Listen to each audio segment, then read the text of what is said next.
In today's video, I'm going to teach you how to install the Notes app in Coda. By the end, you'll have a clean, ready-to-use note space inside the Coda document you already use, perfect for capturing ideas, meeting takeaways, and quick to-dos without breaking your workflow. Start by opening your preferred web browser and heading to the Coda website. Make sure you're on a modern browser for the smoothest experience. Once you're there, sign into your account with your usual credentials. If you use single sign-on or a password manager, that will speed things up. After you're signed in, you'll land on your workspace where you can see your recent docs and folders. Next, open the specific Coda doc where you want to add the Notes app. This is important because the Notes app will be added directly inside this document, not as a separate file. From the home screen, click into the doc from your recent list or search for it if you have a lot of files. Give it a moment to load fully before moving on. With the document open, look toward the top right corner and click Insert.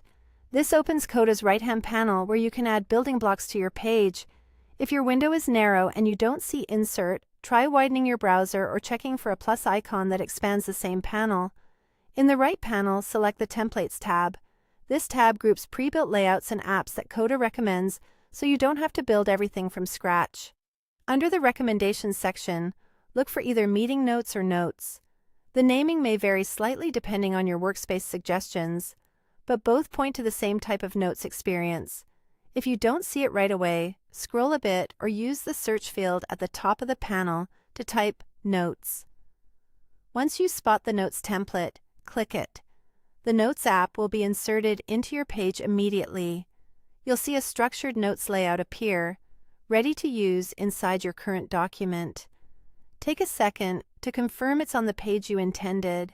From here, you can begin typing and organizing thoughts right away, using the pre-formatted sections to keep things tidy and consistent.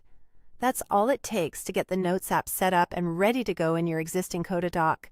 If this video helped, please like, subscribe, and share. Thanks for watching.